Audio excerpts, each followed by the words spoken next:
സല്ലല്ലാഹു അലൈഹി വസല്ലം തങ്ങളും ജിബ്രീൽ അലൈഹിസ്സലാത്തു വസ്സലാമും നടന്നു പോകുമ്പോൾ ഒരു സ്ഥലത്തെത്തിയപ്പോൾ ജിബ്രീൽ റസൂലുള്ളാഹിനോട് പറഞ്ഞു സ്വല്ലിയാഹുന റക്അത്തൈൻ, നബിയെ ഇവിടുന്ന് 2 റക്അത്ത് കേൾക്കി എന്ന് പറഞ്ഞു.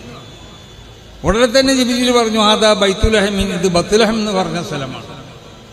ഫീ ഉലിദ ഈസ, ഈ ബൈത്തുലഹമിൽ ഈ ബത്ലഹം എന്ന് പറഞ്ഞ സ്ഥലത്താണ് ഈസ നബി അലൈഹിസ്സലാത്തു വസ്സലാമിനെ പ്രസവിക്കപ്പെട്ടുള്ളത്.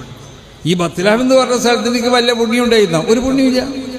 പക്ഷേ ഈസ നബി അലൈഹി സ്വലാത്തു വസ്സലാമിനെ പ്രസവിക്കപ്പെട്ട സ്ഥലമായതുകൊണ്ട് നബിയെ ഈ സ്ഥലത്തിന് നബിയെ തങ്ങൾ ബഹുമാനിക്കണം എന്ന് പറയണത്.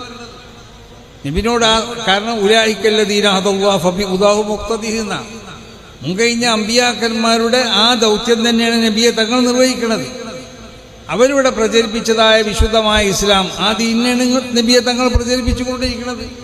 ശരീഅത്തിന് വ്യത്യാസമൊന്നുമില്ലെങ്കിലും പക്ഷേ അവർ അടിസ്ഥാനപരമായി പ്രബോധനം ചെയ്ത ആ ദീനിനെ പ്രചരിപ്പിക്കണം എന്നുണ്ടെങ്കിൽ നബിയെ തങ്ങളിൽ നിന്നുണ്ടാവണം. അവരുടെ ആ മാർഗത്തിലൂടെ പിൻപറ്റണം. അമ്പിയാക്കന്മാരുടെ മാർഗത്തിലൂടെ നബിയെ തങ്ങൾ ആരോടാണ് ഈ പറയുന്നത്? അമ്പിയാക്കന്മാരേക്കാൾ എത്രയോ ശ്രേഷ്ഠകളാണ് റസൂൽ സല്ലല്ലാഹു അലൈഹി വസല്ലം തങ്ങൾ. ഗഫറല്ലാഹു ലക മാ തഖദ്ദമ മിൻ ദംബിക വമാ തഅഖർന.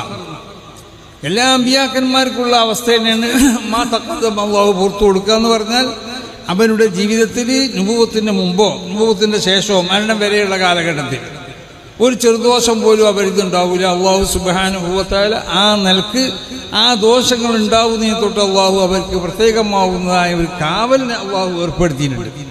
ആ നിലക്കുള്ള ഒരു തബിയത്ത്, ഒരു പ്രകൃതിയാണ് അള്ളാഹു അവർക്ക് നൽകിയിട്ടുള്ളത്. വസിൻഫുൻ മഫ്തൂറുൻ അലൽ ഇൻസിലാഖ് മിനൽ ഖാദൂറാത്തിൽ ബശരിയ ബിൽ കുല്ലിയ എന്ന പൂർണ്ണമായിട്ടും മനുഷ്യൻ എന്നുള്ള നിലക്കുണ്ടാവുന്ന എന്തെല്ലാം വൃത്തികേടുകളുണ്ടോ ആ വൃത്തികേടുകളിൽ നിന്ന് പൂർണ്ണമായും നിർമ്മാർജ്ജനം ചെയ്യപ്പെട്ട ഒരു വിശുദ്ധമാവുന്ന ഒരു ഫിത്രത്ത്. നമ്മളെ ഫിത്രത്ത് പോലെയല്ല അമ്പിയാക്കന്മാരെ ഫിത്രത്ത്. അത് എല്ലാ അമ്പിയാക്കന്മാരും അതിൽ സമന്മാരാണ്. അതാണ് ഗഫറല്ലാഹു ലക മാ തഖദ്ദമ മിൻ ദംബിക എന്നതിൽ എല്ലാ അമ്പിയാക്കന്മാരും സമം തന്നെയാണ്. അവരിൽ നിന്നൊന്നും അവരുടെ നുബുവത്തിൻ്റെ കാലഘട്ടത്തിലോ നുബുവത്തിന് മുമ്പുള്ള കാലഘട്ടത്തിലോ മരണം വരെയുള്ളതായ അവരുടെ ജീവിതത്തിൽ ഒരു ദോഷം ഉണ്ടാവുന്നതല്ല.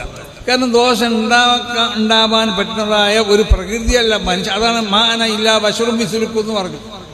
അതായത് ബാഹ്യമായ രൂപത്തിൽ നിങ്ങൾ നോക്കുമ്പോൾ ഞാൻ നിങ്ങളെ പോലുള്ളൊരു മനുഷ്യൻ പോലെയാണ്. അങ്ങനല്ലേ?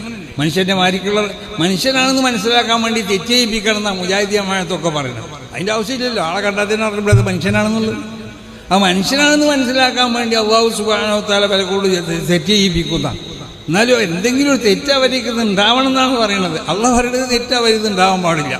അള്ളാഹു പ്രത്യേകമായി കൊണ്ട് തെറ്റ് സംഭവിക്കുന്ന ഒരുത്തരം അള്ളാഹു നബിയാക്കും. അവൻ തെറ്റ് ചെയ്തിക്കുകയാണെങ്കിൽ ആ തെറ്റും ജനങ്ങൾ അംഗീകരിക്കും, അത് പിൻപറ്റൂലേ?